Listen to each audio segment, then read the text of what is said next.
Sanctus, Sanctus, Sanctus Dominus Deus Sabaoth. Salam jumpa kembali saudara-saudariku yang terkasih dalam Tuhan kita Yesus Kristus. Salam sejahtera untuk kita semua. Berkat Allah yang Maha Kuasa senantiasa menyertai kita. Marilah kita mendengarkan dan merenungkan bacaan-bacaan kitab suci hari Sabtu tanggal 14 Juni tahun 2025. Dalam nama Bapa dan Putra dan Roh Kudus. Amin. Bacaan pertama dari surat kedua Rasul Paulus kepada jemaat di Korintus, bab 5 ayat 14 sampai 21. Saudara-saudara, kasih Kristus menguasai kami. Sebab kami mengerti bahwa jika satu orang sudah mati untuk semua orang, maka semua orang telah mati. Dan Kristus telah mati untuk semua orang, agar mereka yang hidup tidak lagi hidup untuk dirinya sendiri, melainkan untuk Dia yang telah mati dan dibangkitkan bagi mereka. Sebab itu kami tidak lagi menilai seorang pun menurut ukuran manusia, dan jika kami pernah menilai Kristus menurut ukuran manusia, sekarang kami tidak lagi menilainya demikian. Jadi, barang siapa ada dalam Kristus, ia adalah ciptaan baru. Yang lama telah berlalu, dan sungguh yang baru sudah datang. Semuanya ini datang dari Allah yang telah mendamaikan kita dengan dirinya dengan perantaraan Kristus, dan yang telah mempercayakan pelayanan perdamaian itu kepada kami. Sebab Allah mendamaikan dunia dengan dirinya oleh Kristus tanpa memperhitungkan pelanggaran mereka. Ia telah mempercayakan berita pendamaian itu kepada kami. Jadi kami ini utusan Kristus, seakan-akan Allah menasihati kalian dengan perantaraan kami. Maka dalam nama Kristus, kami meminta kepada kalian, berilah dirimu didamaikan dengan Allah. Kristus yang tidak mengenal dosa telah dibuatnya menjadi dosa karena kita, agar dalam Dia kita dibenarkan oleh Allah. Demikianlah sabda Tuhan. Syukur kepada Allah. Semoga Tuhan beserta kita sekarang dan selama-lamanya. Inilah Injil suci menurut Santo Matius. Dimuliakanlah Tuhan. Injil Matius bab 5 ayat 33 sampai 37. Dalam khotbah di bukit, Yesus berkata, "Kalian telah mendengar apa yang disabdakan kepada nenek moyang kita, jangan bersumpah palsu, melainkan peganglah sumpahmu di hadapan Tuhan. Tetapi aku berkata kepadamu, jangan sekali-kali bersumpah, baik demi langit, karena langit adalah tahta Allah, maupun demi bumi, karena bumi adalah tumpuan kakinya, ataupun demi Yerusalem, karena Yerusalem adalah kota Raja Agung. Jangan pula bersumpah demi kepalamu, karena engkau tidak berkuasa memutihkan atau menghitamkan sehelai rambut pun. Jika ya, hendaklah kalian katakan ya; jika tidak, hendaklah kalian katakan tidak. Apa yang lebih daripada itu berasal dari si jahat. Demikianlah sabda Tuhan. Terpujilah Kristus. Saudara-saudariku yang terkasih dalam Tuhan kita Yesus Kristus, tema renungan kita pada hari ini adalah setia pada kebenaran dan kasih-Nya.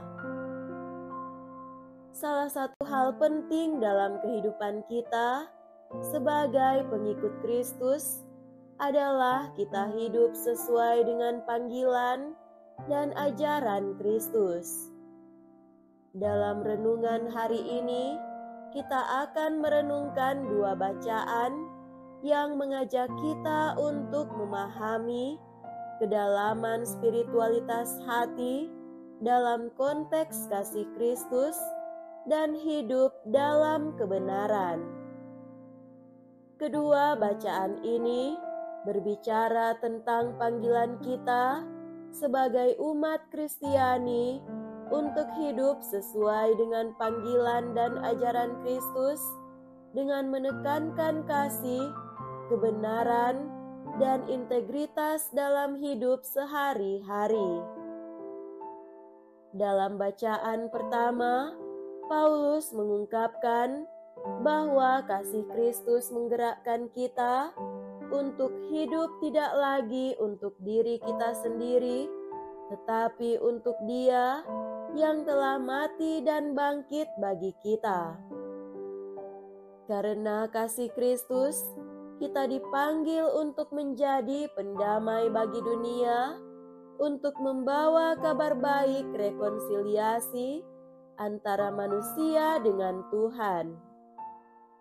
Paulus menyatakan bahwa melalui Kristus, kita telah menjadi ciptaan baru dan Allah mengutus kita untuk memperkenalkan perdamaian dan kasih yang sejati.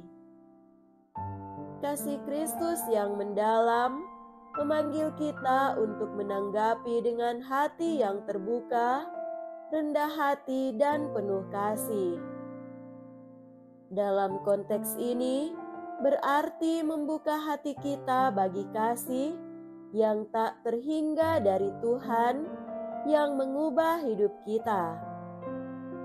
Kasih ini mendorong kita untuk tidak hanya hidup bagi diri kita sendiri, tetapi juga untuk menjadi perpanjangan tangannya dalam membawa perdamaian dan rekonsiliasi di dunia ini. Setiap tindakan kita, setiap perkataan kita harus mencerminkan kasih Kristus yang mendalam itu.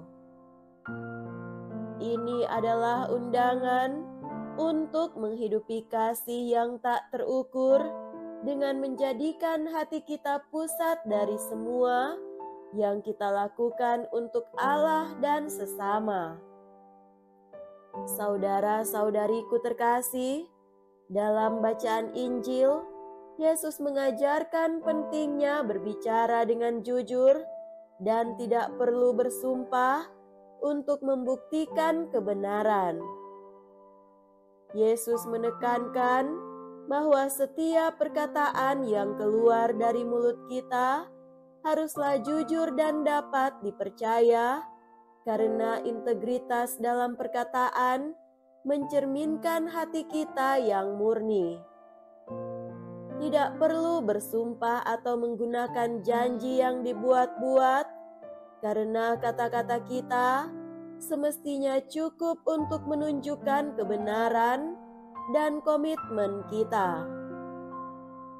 Jika hati kita murni dan penuh dengan kasih, perkataan kita pun akan mencerminkan kebenaran dan kejujuran.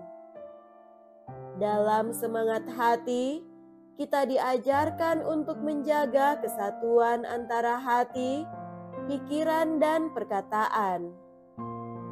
Ketika hati kita dipenuhi dengan kasih dan kebenaran Tuhan, perkataan kita akan mencerminkan hal itu tanpa perlu adanya sumpah atau pernyataan tambahan. Ini adalah panggilan untuk hidup dengan integritas yang mendalam, menjadikan setiap perkataan dan tindakan kita suatu refleksi dari hati yang sejati di hadapan Tuhan dan sesama. Baik dalam bacaan pertama maupun dalam bacaan Injil, kita diajak untuk hidup dalam kebenaran dan kasih dengan hati yang terbuka dan penuh dengan komitmen kepada Tuhan. Kasih Kristus yang mengubah hidup kita adalah dasar dari semangat hati kita yang mendorong kita untuk hidup sebagai ciptaan baru yang membawa damai dan kebenaran.